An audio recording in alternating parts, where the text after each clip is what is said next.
मोहवा अपने फेस का कवर हटाती है। वो और उसके साथ का रॉयल फिजिशियन ली रिम को ग्रीट करते हैं। ली रिम को मोहवा का बच्चों के साथ ये सब करना समझ से परे था। उसे लग रहा था कि मोहवा ये सब करके बच्चों को और हर्ट कर रही है। साथ का फिजिशियन एक्सप्लेन करता है उस प्रोसेस को जो वो कुछ बच्चों के ग्रुप के साथ परफॉर्म कर रहे थे, जिस मेथड का नाम है वेरियोलेशन। इस प्रोसेस में ऐसा होता है कि एक ऐसा पर्सन जो वायरस से ऑलरेडी इन्फेक्टेड है, उससे थोड़ा सा वायरस का अमाउंट लेके हेल्दी लोगों को इंजेक्ट किया जाता है, जिससे उनकी बॉडी इस वायरस की आदी हो जाती है और फिर ये वायरस से वो इन्फेक्ट हो भी जाते हैं, तब भी वो वायरस उनकी बॉडी को नुकसान नहीं पहुंचा पाता। ली रिम इस मेथड से बिल्कुल भी कन्विंस नहीं होता है, क्योंकि इस मेथड का सक्सेस रेट सिर्फ 50 to 60% ही था। इसलिए वो स्ट्रिक्ट ऑर्डर करता है कि ये मेथड जिसमें इतना रिस्क है वो आगे किसी पर परफॉर्म नहीं करेंगे। ली रिम ने इसके लिए मना तो कर दिया था, पर वो रात भर इसी बारे में सोचता रहता है कि उसने सही डिसीजन लिया है ना। नेक्स्ट डे हेरांग मोहवा की हेल्प करती है। वो मोहवा के लोगों की हेल्प करने और उनकी देखभाल करने के साहस को लेकर बहुत प्रभावित हुई थी, क्योंकि ऐसे हालात में लोग इस जगह को छोड़कर सेफ जगह पर जा रहे थे और मोहवा हेल्प करने यहाँ पर आ गई। वैसे इम्प्रेस तो मोहवा भी हेरांग की डेडिकेशन से हुई थी। वो पूछती है हेरांग से, तुम्हें इन्फेक्टेड लोगों को छूने से डर नहीं लगता क्या? तुम्हारी स्किन को देखने से तो नहीं लगता कि कभी तुम्हें स्मॉल पॉक्स हुआ है? हेरांग जवाब में अपनी पास्ट की स्टोरी शेयर करती है। मुझे याद है कि जब मैं छोटी थी तो कुछ तो था जो मेरे हाथ में इंजेक्ट किया गया था और मुझे दर्द भी हुआ था। मुझे लगता है कि शायद ये वही मेथड था जो आप उन बच्चों पर परफॉर्म कर रही थी। मेरे पापा ने मुझे कंफर्ट दिया था और कहा था कि कुछ समय दर्द के बाद सब कुछ ठीक हो जाएगा। मोहवा इन बातों को सुन के क्यूरियस होके पूछती है कि ये कब की बात है? हेरांग बताती है कि अप्रॉक्स 20 साल पहले की बात है। मोहवा और भी ज्यादा क्यूरियस हो जाती है उसके फादर के बारे में जानने के लिए, क्योंकि इस मेथड के बारे में तो बहुत ही कम लोग जानते थे। हेरांग उसकी क्यूरियोसिटी को किल कर देती है ये कंफर्म करके कि उसके फादर को कभी कोई मेडिकल नॉलेज नहीं रही थी।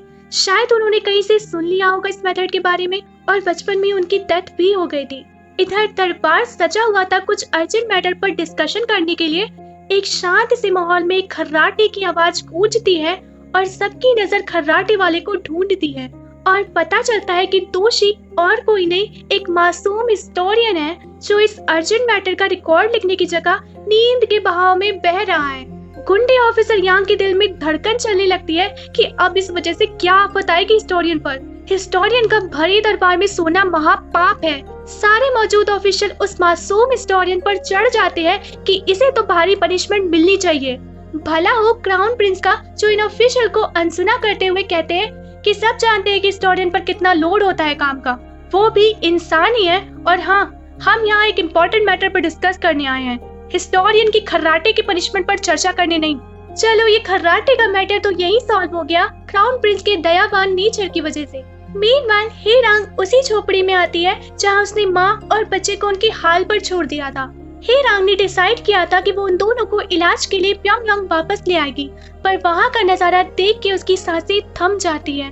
उस बच्ची ने इस बीमारी के आगे दम तोड़ दिया था और माँ अपने बच्चे की डेड बॉडी लिए बस रोती जा रही थी।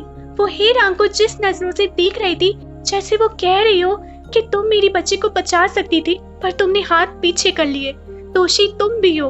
हेरांग इस नजारे को देखने के बाद अपने आंसुओं को बहने से नहीं रोक पाती। वापस प्योंगयांग में आने के बाद मोहवा उसे सैड देख के कंसोल करती है और एडवाइस करती है कुछ चीजों पर किसी का बस नहीं होता और अब जो हो चुका है उसे पीछे छोड़ के उसे अपनी एनर्जी और फोकस उस पर देना चाहिए कि अब वो आगे क्या बेहतर कर सकती है। और इस एडवाइस के साथ वो वेरियोलेशन मेथड की एक यूनिक बुक उसे थमा देती है। उसी रात ही हेरांग यही बुक प्रिंस ली रिम को हैंड ओवर करती है पढ़ने के लिए। वो एक्सप्लेन करती है कि इसमें उस मेथड के बारे में लिखा है जिससे वेस्टर्न कंट्रीज में लोग स्मॉल पॉक्स से पूरी तरह से ठीक हुए हैं। इवन स्मॉल पॉक्स बीमारी उन कंट्रीज से खत्म हो गई है। लोग इस मेथड से बीमार जरूर होते हैं थोड़े टाइम के लिए, पर कुछ समय बाद वो पूरी तरह से हेल्दी हो जाते हैं और स्मॉल पॉक्स से इम्यून हो जाते हैं। ली रिम अभी भी इन सब बातों को और बुक को हल्के में ले रहा था। इवन वो हेरांग के बार इसे पढ़ने के लिए फोर्स करने से इरिटेट भी होने लगा था। हेरांग एट लास्ट बस यही कहती है, मैं कायर बन के लोगों की जिंदगी गॉड के भरोसे नहीं छोड़ना चाहती। एक बार ये गलती कर चुकी हूँ। माना ये मेथड सुनने में अजीब लगता है, पर अगर मैं स्मॉल पॉक्स से इन्फेक्टेड होती तो मौत को गले लगाने के बजाय मैं इस अजीब आइडिया को एक चांस जरूर देती। प्लीज एक बार ये बुक पढ़ के देखिए, फिर आपका डिसीजन होगा कि क्या करना है। ली रिम सोने की कोशिश कर रहा था, करवटें बदल रहा था, पर आखिरकार वो बुक को एक चांस देते हुए पढ़ना शुरू करता है। बुक में लिखा हुआ था कि प्राचीन समय में यूरोपियन कंट्रीज में माना जाता था कि जो औरतें गाय का दूध निकालने का काम करती थी उन्हें कभी स्मॉल पॉक्स बीमारी नहीं छूती थी।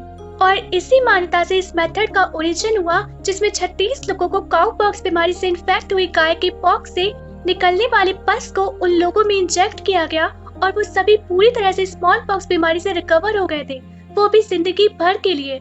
इस बुक के राइटर ने अपनी सिचुएशन के बारे में भी लिखा था कि उसने ये मेथड के बारे में अपनी जोशन कंट्री में लोगों को बता के जागरूक करना चाहा, पर किसी ने भी उनकी बातों को ध्यान ही नहीं दिया। और राइटर ने अपनी कंट्री को स्मॉल पॉक्स से फ्री करने का सपना लिए ही ये बुक लिखी थी कि कोई तो होगा जो इस मेथड पर भरोसा दिखाएगा और स्मॉल पॉक्स के अगेंस्ट ये बड़ा स्टेप लेगा। नेक्स्ट मॉर्निंग ली रिम मोहवा से मिलकर बुक के बारे में चर्चा करता है। वो ये मानता है कि ये मेथड अभी भी उसके लिए बेतुका सा है, पर फिर भी वो इस मेथड को चांस देने के लिए तैयार है। वो डिक्लेयर करता है कि वो सारी जनता के सामने खुद जोशन के प्रिंस के तौर पर इस मेथड का डेमो देगा, प्रूव करने के लिए कि ये मेथड कितना इफेक्टिव है। वहाँ के ऑफिसर इस डिसीजन के अगेंस्ट में थे, मगर ली रिम फुल ऑन चुलबुल पांडे वाले मोड में आ गया था कि एक बार जो उसने कमिटमेंट कर दी तो फिर वो किसी की नहीं सुनेगा, अपने बाप की भी नहीं, चाहे ये मेथड खतरनाक ही क्यों ना साबित हो जाए। ऑफिसर में समझ आते हैं कि ली रिम के इस चेंज ऑफ डिसीजन के पीछे हे रांग का हाथ क्या, पूरा पैर भी है। वो हे रांग को उसकी हिस्टोरियन की पहचान और ड्यूटी याद दिलाते हैं कि उसका काम रॉयल डिसीजन का रिकॉर्ड लिखना है, उन डिसीजन को अपने अकॉर्डिंग चेंज करना या उन पे अपना प्रभाव डालना नहीं है। पब्लिक डेमोन्स्ट्रेशन स्टार्ट होता है, लोग जमा हो जाते हैं इस मेथड का डेमो देखने। मोहवा इंजेक्ट करने के लिए काउ पॉक्स बीमारी से इंजेक्ट हुई गाय के पॉक्स पस को निकालती है एक सुंदर से बोल में। OMG कितना यकी है ये पार्ट। मैंने जानबूझकर एक क्लिप डाली है कि आपको भी मेरी तरह यकी वाली फीलिंग आए। आई थिंक ली रिम को भी यकी वाली फीलिंग आ रही थी और इस पस के इफेक्ट का भी डर था उसे कि क्या होगा उसके साथ, पर पीछे हटने का भी ऑप्शन नहीं था। अब कट लगा के मोहवा ये पेस्ट उसके कट के अंदर फिल कर देती है। ये पुराने समय की वैक्सीनेशन है, अब तो यही काम बिना कट के इंजेक्शन से हो जाता है। मीनवाइल सेकंड एडवाइजर मिन को मोहवा की भनक लग चुकी थी कि वो प्योंगयांग में है, सो वो अपने आदमियों की टोली भेजते हैं उसे पकड़ने के लिए। मोहवा किसी तरह उनसे लड़ते फिरते उनके चंगुल से भागती है और रास्ते में उसे नकाबपोश आदमी मिलता है जो मदद का हाथ उसकी तरफ बढ़ाता है, जिसे जेकंग ने भेजा था उसकी सेफ्टी के लिए। वो उसके साथ खुद को वहाँ से उड़ा ले जाती है। इधर सांबो मोहवा के मिसिंग होने को लेके कोई हेल्प ढूंढता। ली रिम बहुत बुरी तरह से बीमार पड़ गया था और बुखार था जो थम ही नहीं रहा था, और ऑफिशियल्स को लगता है कि जरूर मोहवा प्रिंस पर ये बेतुके मेथड को ट्राई करने के बाद इन्हें बीमार करके सजा से बचने के लिए यहाँ से भाग गई है। अदर साइड साहुई के फादर को एक बहुत बड़ा शॉक मिलता है अपनी बेटी की तरफ से। साहुई ने अपने फादर के जुटाए सारे बीन्स को आम लोगों के बेनिफिट के लिए रॉयल ट्रेजर में डोनेट कर दिया था। लॉर्ड सॉन्ग को क्राउन प्रिंस ली जिन अपने मेंशन में बुलाते हैं। साहुई वहाँ पहले से ही मौजूद थी एक हिस्टोरियन के तौर पर इस मीटिंग का रिकॉर्ड लिखने। लॉर्ड सॉन्ग को क्राउन प्रिंस एक बॉक्स देते हैं एक्सपेंसिव सिल्क से भरा हुआ एक भेंट के तौर पर, क्योंकि उन्होंने इन हर्बल बीन्स को डोनेट करके राज्य की बहुत बड़ी मदद की है। लॉर्ड सॉन्ग का मन तो गाली देने का हो रहा था, पर वो प्रिटेंड करता है कि ये भेंट पाके वो बहुत खुश हुआ है और जनता की मदद करने में जो आनंद मिला है उसे वो तो किसी में नहीं है। मेंशन से बाहर आके लॉर्ड सॉन्ग का सारा गुस्सा बाहर आ जाता है और वो बड़बड़ाने लगता है, वो बीज इकट्ठा करने में मैंने कितनी संपत्ति उड़ा दी अपनी, और ये सिल्क तो उसके आगे कुछ भी नहीं है। अंदर मेंशन में क्राउन प्रिंस साहुई को कन्फ्रंट करता है कि मुझे पता है ये सब तुमने किया है ना। मेरी तरह आपको भी लग रहा होगा कि क्राउन प्रिंस लीजिन साहुई के इस डोनेशन वाले नोबल एक्ट के लिए उसकी तारीफ करेगा, पर नहीं, यहाँ वो तारीफ करने की जगह उस पर उल्टा इल्जाम लगा देता है। मुझे पता था कि तुम्हारे फादर अपने फायदे के लिए इन बीन्स को इलीगल तरीके से इकट्ठा करके रख रहे हैं और मैं इसके खिलाफ एविडेंस जुटा रहा था और तुम्हें पता लग गया, और इसीलिए तुमने जानबूझकर इसे डोनेट करके अपने फादर को पनिशमेंट से भी बचा लिया और अच्छे कंट्रीब्यूशन में उनका नाम भी ऐड करा लिया। यही रिकॉर्ड में भी लिखा होगा तुमने। हाँ, साहुई इस इल्जाम से क्लियरली हर्ट हो गई थी। वो अपना रिकॉर्ड तक भी उसे शो कर देती है, जबकि रिकॉर्ड शो करना रूल के खिलाफ है। इस रिकॉर्ड में उसने साफ तौर पर लिखा था कि उसके फादर मतलब सेक्शन चीफ लॉर्ड सॉन्ग ने अपने सेल्फ बेनिफिट के लिए हर्बल बीन्स की कालाबाजारी की है। वो कहती है कि मैंने ये हर्ब्स फादर की हेल्प करने के लिए डोनेट नहीं किया था, ना ही उनके प्यार के लिए। मैंने बस ऐसा करके एक नोबल पर्सन की ड्यूटी निभाई है। यहाँ प्योंगयांग में कुछ दिन बिताने के साथ ही ली रिम की तबीयत ठीक होने लगी थी। इवन अब तो उसे होश भी आ गया था। फिजिशियन भी कंफर्म करते हैं कि ये सच है। प्रिंस ली रिम की हेल्थ अब काफी बेटर है और ये खबर अब पूरे गांव में फैल गई थी और अब लोगों को इस मेथड पर भरोसा भी होने लगा था। भरोसा होने के साथ ही गांव वाले इस वैक्सीनेशन के लिए भी तैयार हो गए थे। ली रिम आज एक रॉयल प्रिंस की तरह सबको वैक्सीनेशन लेते विटनेस कर रहा था। प्रिंस ली रिम को ऐसे पब्लिक के सामने कैसे रॉयल अंदाज में बिहेव करना चाहिए कोई एक्सपीरियंस नहीं था। सांपों की इंस्ट्रक्शन को फॉलो करते हुए ली रिम पहले अपने इस हैंडसम फेस पर खिलने वाली दांतों की चमकार दिखाता है और साथ ही हाथों को भी हिलाता रहता है। रात में सांबो ली रिम के लिए तरह तरह के पकवान अरेंज करके लाता है जो इस एरिया में मिलना मुश्किल होता है। इन टेस्टी पकवान को देख के उसे सबसे पहला ध्यान हेरांग का आता है और वो खाने का कुछ पोर्शन छुपा के हेरांग के पास लाके उससे शेयर करता है, ये कह के कि ये उसकी तरफ से रॉयल गिफ्ट है जो वो इतने दिन उसकी खराब हेल्थ की वजह से परेशान रही होगी। इसी चिंता में वो दुबली भी हो गई है तो इसे खा के उसे अच्छा लगेगा। हेरांग उसकी बातों का पोपट कर देती है। क्या मैं और परेशान? मैं तो अच्छे से खा पी रही हूँ, अच्छी नींद भी ले रही हूँ। यहाँ ना कोई सुपीरियर है ऑर्डर देने के लिए, मौसम भी अच्छा है यहाँ का, तो कौन परेशान हो सकता है ऐसी जगह पर। ली रिम तो अनॉयड हो जाता है। तो तुम ठीक कैसे हो सकती हो ऐसे समय पर जब तुम्हारे प्रिंस जिंदगी मौत से लड़ रहे थे। समझ गया कि तुम्हें मेरी इतनी सी भी चिंता नहीं है। ली रिम मुंह फुला के जाने लगता है जब हेरांग उसे रोक के कहती है, मैं खुश हूँ कि अब आप ठीक हो गए।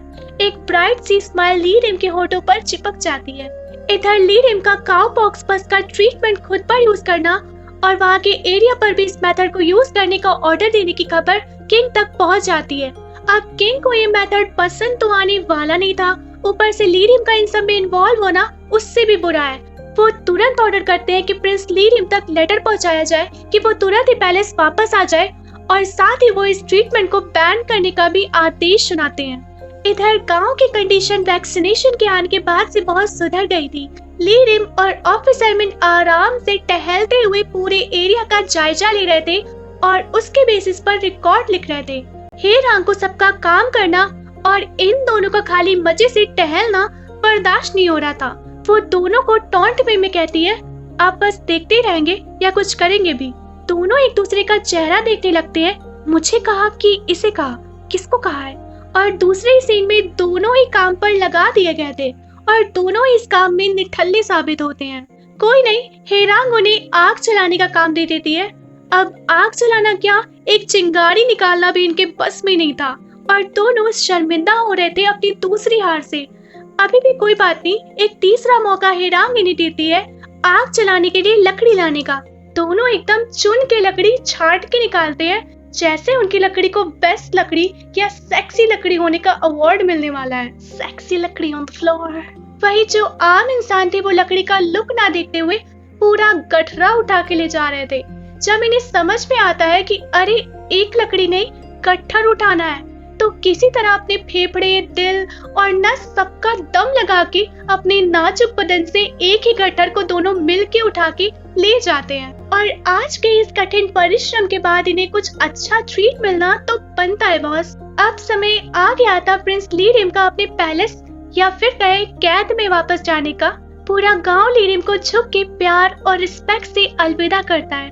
वो आया तो था खाली हाथ अपने फादर की दी हुई रिस्पॉन्सिबिलिटी निभाने, पर आज वो इतने लोगों की रिस्पेक्ट और दिल जीत के जा रहा था।